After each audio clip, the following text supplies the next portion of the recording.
Right,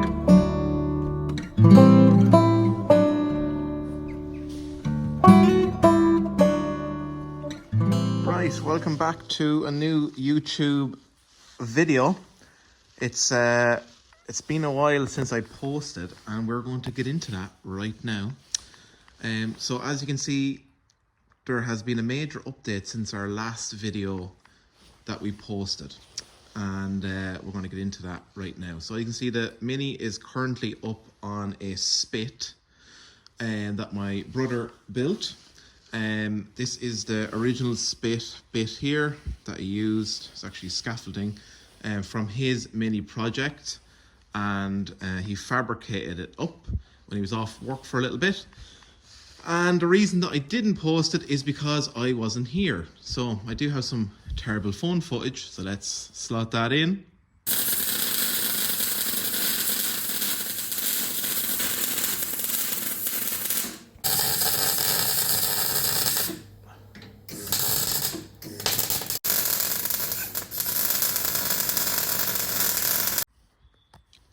So you see the spit has been made for the Mk1 and it's fully stripped down, and on it, it's being currently used as a paint boot at the moment. And you're probably wondering, well, why haven't you been posting on YouTube? Well, we'll go and tell all in a moment. So the spit, as you can see, is bolted into the car, and the car can be shoved back and forward as well onto it.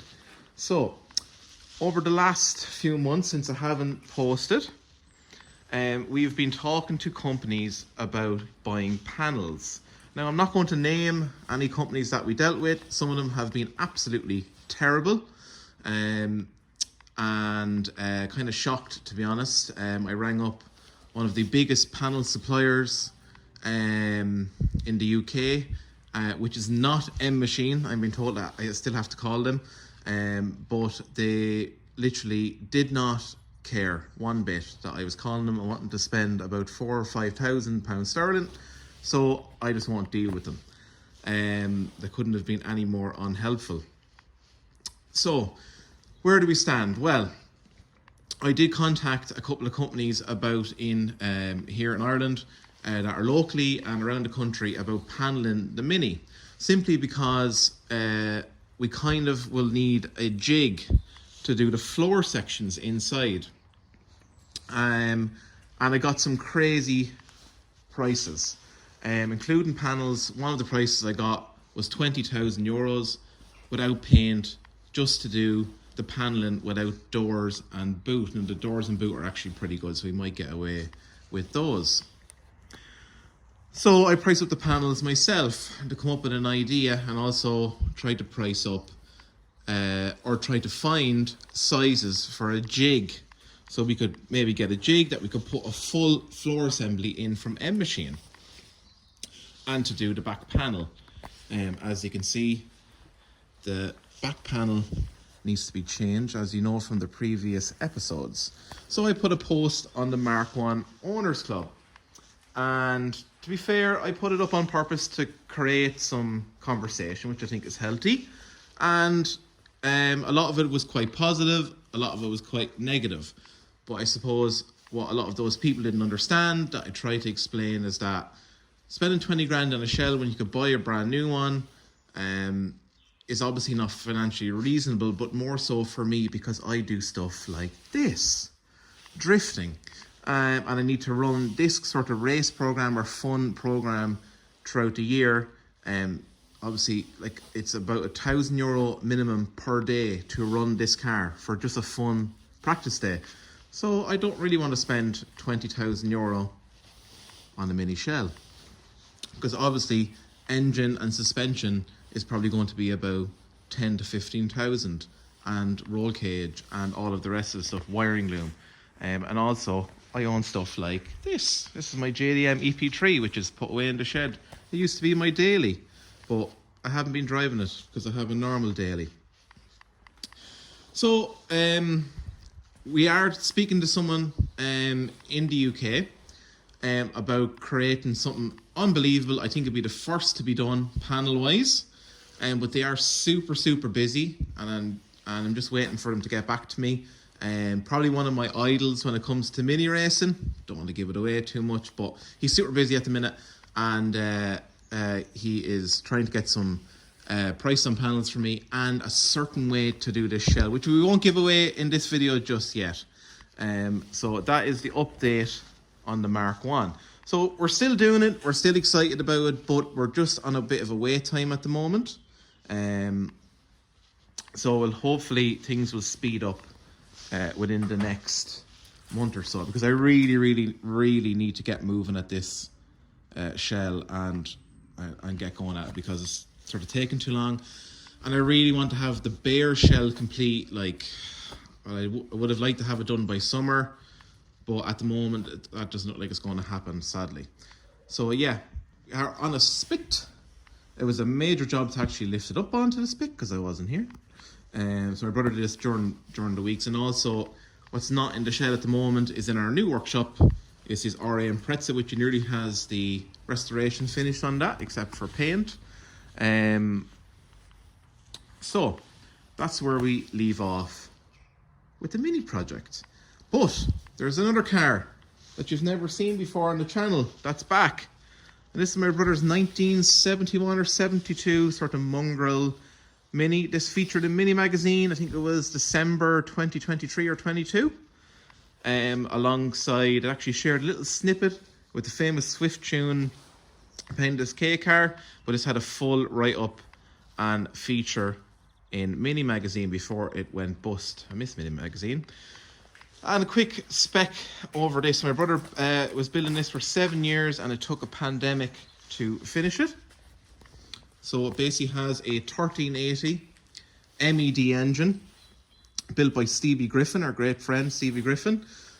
Swift tune SW5 cam, but basically the block pistons, rods, and the cylinder head and everything else is MED. It has a MED gearbox in it, not a dog box, but it has their straight cut gearbox in it. And we sent this way back to Stevie to get the engine checked over. Had done really small miles, so to get the roller rockers, which are also MED, get everything relashed, redone, freshen it all up, blah blah blah. But pretty much this has everything in it. Has all adjustable suspension arms. It's pretty much a race car for the road kind of thing. And there was a few negatives.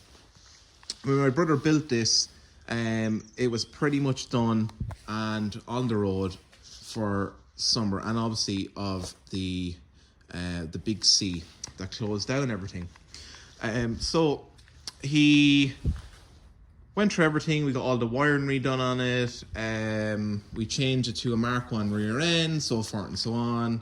Original Cooper S mini lights on it as well that he got off a lad that had them in his shed. I haven't even washed it since I came back. It literally just came off the trailer. I drove it up the road, screaming up the road. And this thing revs so hard.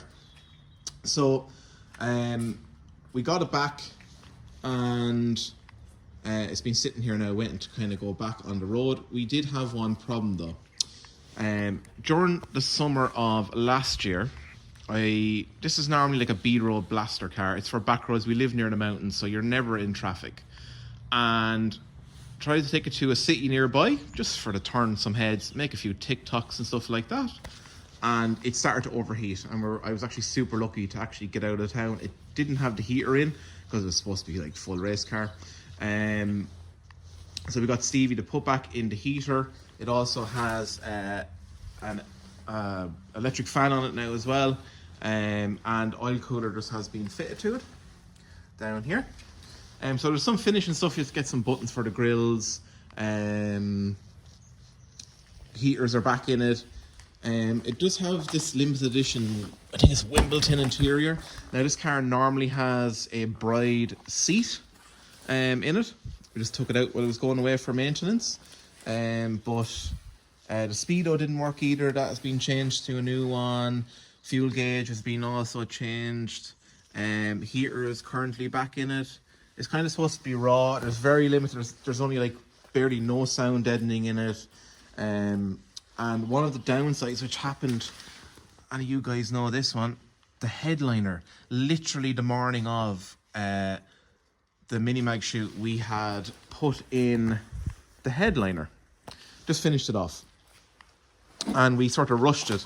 But my good friend Ross, who does photos for like Mini Magazine and Fast Forward, Classic Forward, all of that sort of stuff, we used the power of angles, so we didn't see that in the Mini Magazine article. But basically, he built this car. He actually bought it up north on the border and drove it all the way home in 4th gear, flat out at the time. Changed it to Mk1 rear lights and stuff like that.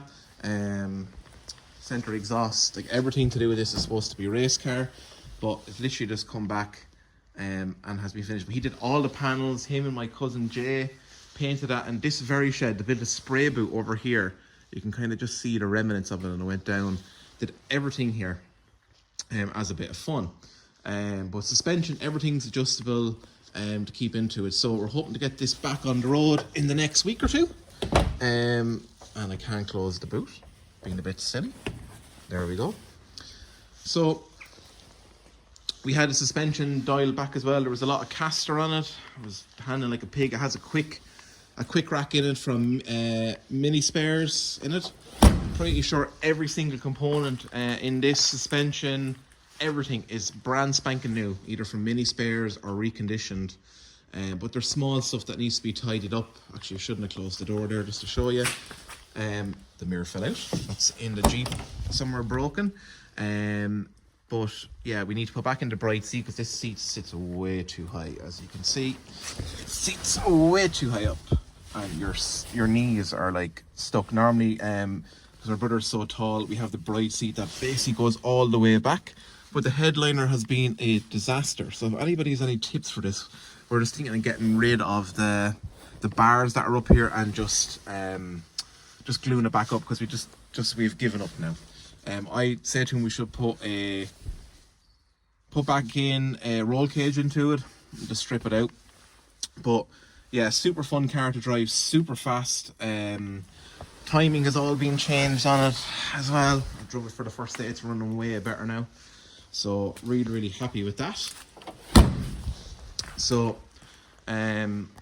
yeah, so hopefully you're going to see some content on this over the summer, out for drives and stuff like that, and screaming around the place, so you can keep an eye on that.